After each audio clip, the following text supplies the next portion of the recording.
Praise be to God, there is no other God except God. Praise be to Him also because for centuries He has defeated the enemies of believers. And this is part of the cosmic experiment which is being unraveled and proven through the constant struggle between believers and disbelievers. This experiment is one of the proofs which shows that there is no other God except God. See, before this world was created, every living creature knew that there is a God. Our souls were created by Him, and we knew that God exists. Satan knew that God exists. That was not contested. The existence of God was never a hot debate between believers and disbelievers. Before we came to this world, the hot issue was whether there were also other gods. And practically, it is not possible to prove that there are no other gods without some kind of experiment, because the disbelievers in the previous life could always claim that there are other gods who maybe are not showing themselves to us. We know about God, but could there be other hidden gods? Well, if they have no effect on us at all, whatever is hidden out there, it's not a God. A God is only someone who can control everything. So to prove that there are no other gods except God, God let a continuous battle happen between believers and disbelievers. And if there are any other hidden gods, they would have some kind of effect on the experiment. And the results which God promised would not happen, or they would happen slightly differently from what God predicted. But if only God exists, and no other God interferes, because they don't exist, then the events will unravel exactly as God predicted, as God promised us. And God's prediction or promise is that ultimately the believers will win. And ultimately, at the end of the experiment, the whole world will agree that there is no other God except God.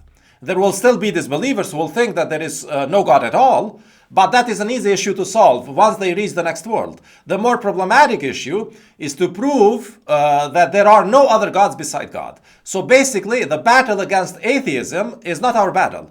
The existence of God is proven and will be proven anyway in the next world. There was no need to create this world to prove that there is a God. That is known in the next world anyway. Our battle is the battle against idol worship. A battle which will prove that not only there is a God, which is easy to prove, but that there are also no other gods, which is the real battle. And this battle has been going on since the ancient times. And we are part of a matrix in a cosmic battle where our role is to show that no other gods existed because we won while being on God's side. Now, this cosmic battle is supposed to prove two things. One, that there is no other visible God except God. And two, that there is no other invisible God except God.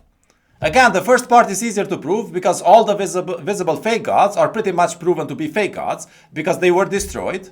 This battle has been won for quite some time. For example, when Abraham destroyed the idols, the visible fake gods, that proved that they are not gods. However, the second battle, the battle which will prove that there are also no invisible gods except God, lasts longer because it requires more proof.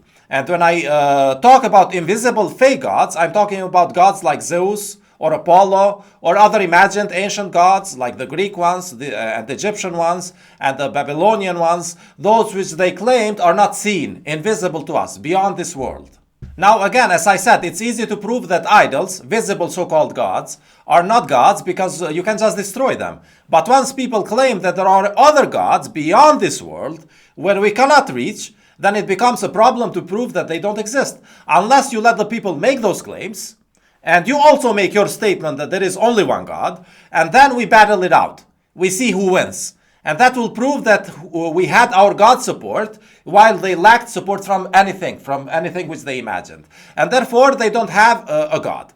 If our God is the true God, then He will help us win against our enemy. And if their gods exist, if their gods are the true gods, they will help them against us. And this battle is what I call the cosmic battle. And this battle is almost over. All the people who clearly claimed false gods lost. They don't exist anymore. For example, there are no people who believe in Zeus anymore.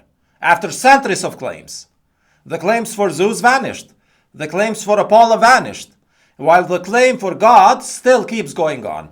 And this battle against fake invisible gods is not completely over because there are still claims of Hindu gods and small pockets of African gods like voodoo types and ancestral worship and things like that. But this is only about 3% of the world's GDP. So only 3% of the strength of the world has remained with explicit open idol worship, while 97% of the world's strength is now on the side of those who do not openly claim that there are other gods. Implicitly, inside their heart, most of them are still evil anyway, but at least openly they don't claim it. Jews don't claim that there are other gods except God. Christians don't claim that there are other gods except God. Muslims don't claim that there are other gods except God. They shut up because the idea that there are other gods beside God is almost defeated by now. 97% done. In the past, 99% of the people claimed that there are other gods. Only 90% were on the evil side, but they killed the good ones because the good ones did not have the religion to teach them how to protect themselves. So the main form of going to heaven for good people before Abraham was simply being killed by the bad people who worshipped idols. And the world population was pretty much 99% explicit idol worship.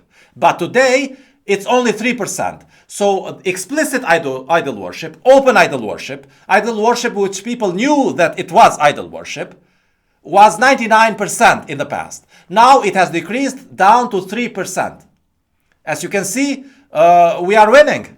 So my prediction here is that even that remaining 3% will vanish before the end of the world. Hinduism will vanish before the end of the world. Atheism will still exist towards the end of the world because that is not part of the battle. But Hinduism will vanish or be updated to such a degree where it leaves idol worship behind, where it's not idol worship anymore, explicit idol worship. Christianity will exist because they claim that basically the same God.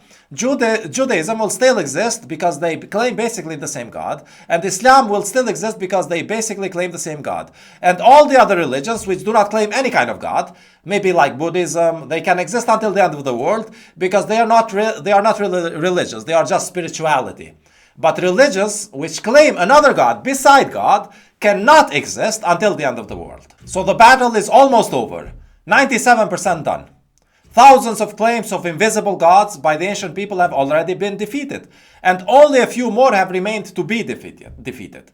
So unlike today, where most battles are battles for power and nation, the battles of the past were done for gods. The ancient people fought so that their God can be the winner. They believed that the other party also has a God, according to them, and that they have their own God, so let's fight and see who wins. And according to them, since our God is stronger, he will help us defeat them, and therefore we will show that our God is stronger. And this will be a way to honor him. Which is why verse 476 says, those who believe are fighting for the cause of God, the only true God, while those who disbelieve are fighting for the cause of other gods. Now it is important to notice that the word used here in this verse is taguti, which actually means superpower. Today's superpowers are usually considered to be the larger nations, but in the past their fake gods were considered to be the superpowers. In ancient Greek mythology, for example, they are known as titans, which means some strong ones beyond this world. So essentially, the ancient disbelievers fought so that their fake gods, the superpowers, could win. While the believers, which in the very ancient times, as nations were basically just the children of Israel, they also fought for their own God. And after thousands of years of battles, the God of Israel has won, almost completely won. And this battle for the God of Israel versus the other gods is captured in verse 1090, which says, we delivered the children of Israel across the sea. Pharaoh and his troops pursued them aggressively and sinfully. When drowning became a reality for him, he said, I believe that there is no other God except the one in whom the children of Israel have believed. I am a submitter. So basically, the God of Israel defeated the fake gods of other nations. And the God of Israel is the God of Moses, the God of Muhammad, the God of Jesus, the God of all believers. So our God is winning. He has won for thousands of years, and he is still winning. Our God is winning. We are winning. We are winning. We are winning. God is winning. God is winning. The devil hates it when I say it like this. Let me make him hate me even more. We are winning. We are winning. We are winning. God is winning. God is winning. God is winning. The devil hates me so much right now because I say it like this. He hates us. His schemes are short-sighted. For example, he wanted to make the ancient Greeks believe in Apollo, for example. Where is Apollo now? He does not exist. He never existed. Where is Zeus? Where is Prometheus? Where is Poseidon? Where are the Babylonian gods? Where is Enlil? Where is Enki? Where is Utu? Where are the Persian gods? Where is Mithra? Where is Atar? Where is Helma? Where are the Scandinavian and German gods? Where is Thor, the fake god of thunder? Where is he, except in movies? I have watched quite a few superhero movies, but I just can't watch Thor. I find it repulsing because the character is supposed to portray the ancient god of the Scandinavians. I find that movie repulsing because it is based on a fake god.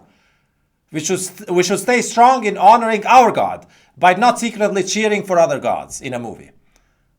I know it's just a movie, but I find it tasteless and repulsing to bring back a defeated idea of a god as a superhero in a movie. Where are the Egyptian gods? Where is Horus? Where is Amun? Where are the Phoenician gods? Where is Baal? Where are the Arabian gods? Where is Alat, Al-Uzza, and Manat? If the Quran did not mention the Arabic false gods, we would never know that people ever believed in them. They don't exist, and the false beliefs don't last. So the battle of monotheists against idol worshippers, which is actually the only battle that matters, is 97% done. And we are winning. God is winning. We are winning the cosmic battle of ideas. This is a marathon battle, which lasted from the time of Adam until now. And just like in a marathon, the athletes, us, are terribly tired towards the end. The will to fight this battle has become very weak these days. We have slowed down compared to the ancient athletes. But once you see the finish line, the athletes are ready to give it one last push. We can see the finish line now. We know the end of the world now. So let's try to push for one final sprint.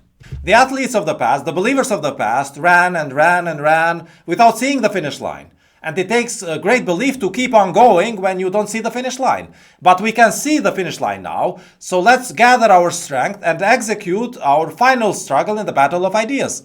The idea that there are other gods besides God is about to be defeated forever and never come back.